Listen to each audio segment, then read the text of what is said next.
is playing at our background. God's family, believer, Christian, we welcome you again to share the good news of Jesus. We have come to encourage you about the good news, how God has been faithful in our life. When the Bible says go into the world and preach the gospel, that's why we come to share the good news. Someone is losing hope. We all know copyright. I just love this music, Facebook. I have no copyright to this music. God never lost a battle. Believer, I hope you are there listening to this music. He never lost a battle. God can do all things. Oh.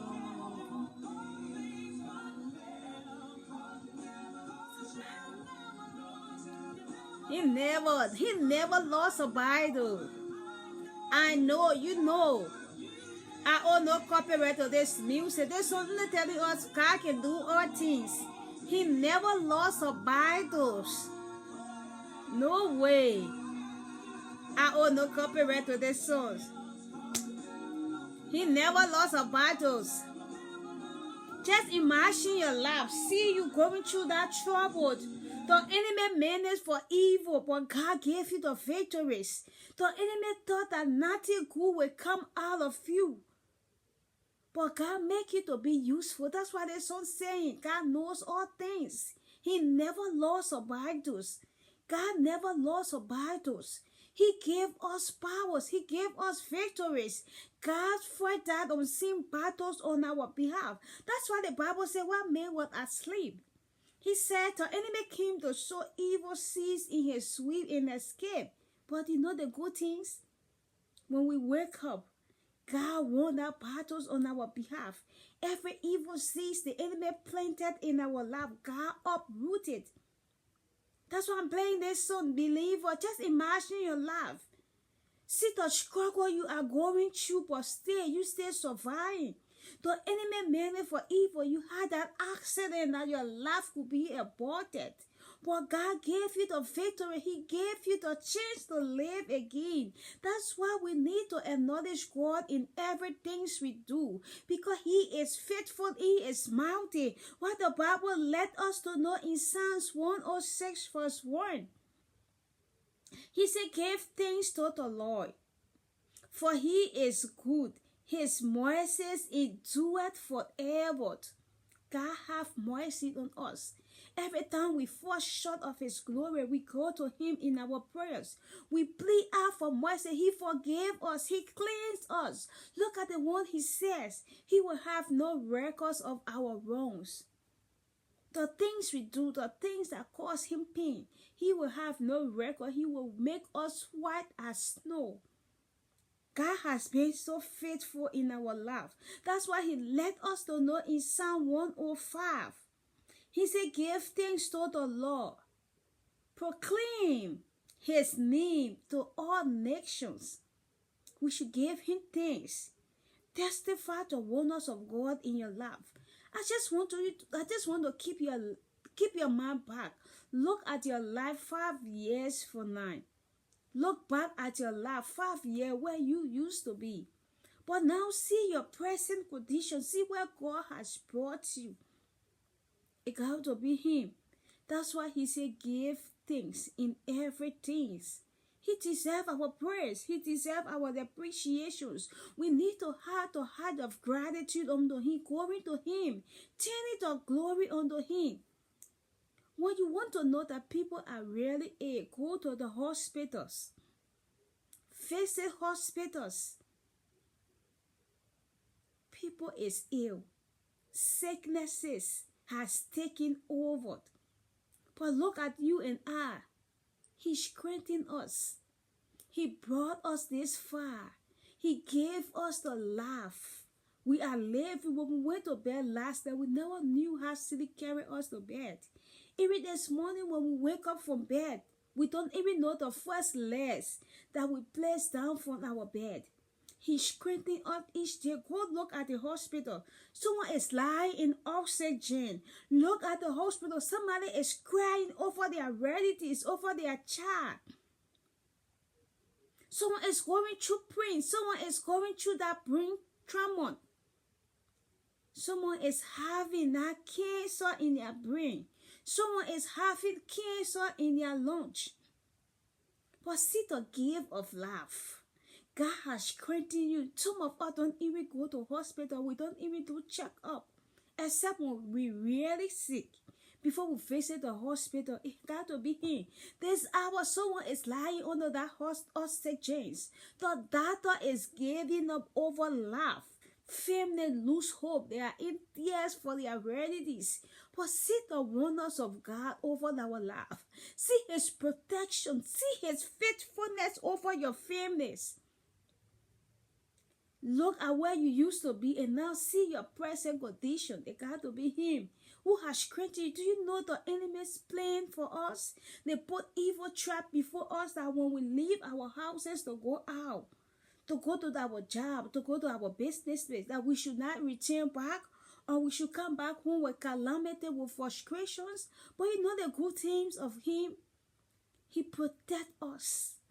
We are under the shade of His wing. He guides our path. He said He will go before us. Isaiah let us to know. Isaiah 45, He said, I will go before you and level down every evil mountains that before you. Every iron bar, I will break down the iron bar. See how He really loves us. I just want to encourage you about the good news of Jesus. How God has been faithful in our life. How He has given us the strength, the good health. He has favored us at our business area, at our job site. He deserves our praise.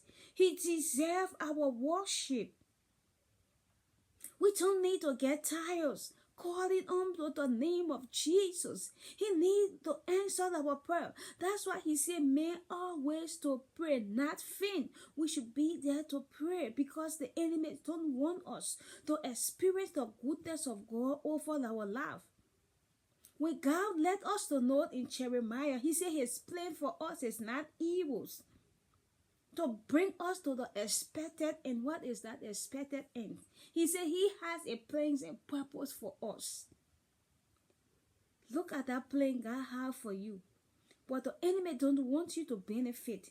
The enemy don't want you to experience the purpose that God has for you. He don't want you to have that peace. He don't want you to have that joy. So he come around. That's why the Bible says the devil is roaming like a lion. He's seeking who to devote. That's why Jesus was telling His disciples we should pray that we will not fall into temptations.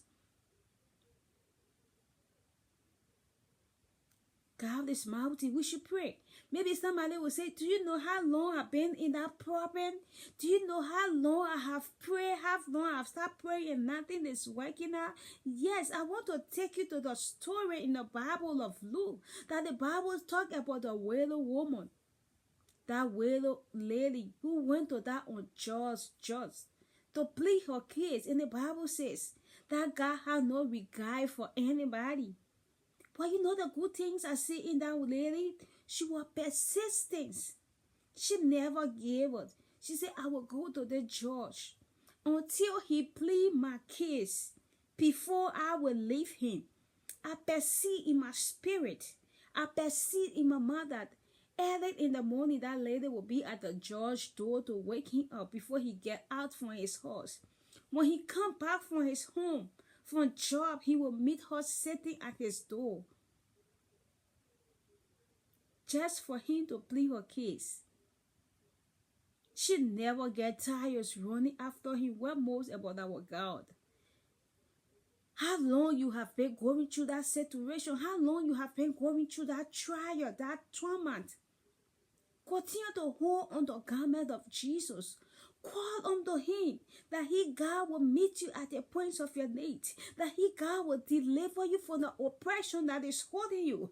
The evil gate that the enemy has set before you. You have to break chains. Our ancestors did things that is affecting our life. Things we don't know of. It takes only prayers. Ever look at Luke chapter 8:45. What the Bible talk about the woman with the issue of blood. The Bible says she spent all she had on medical, but she could not see healing. She could not get well. And when she heard that Jesus was passing, she was neglected. During this day, people, when you are doing your morning period, they look at you to be unclean. When more you are sick, coming with a pool of blood, no one want to identify with her. And the Bible never even mentioned if she had Alzheimer's, but the Bible says she spent all she had to the doctors. She went to the best doctors to plead her case, to kill her. But she was getting worse instead of getting better. But the day she heard that Jesus was passing by faith, she purposed in her heart, said, I know, I just want to touch his garment.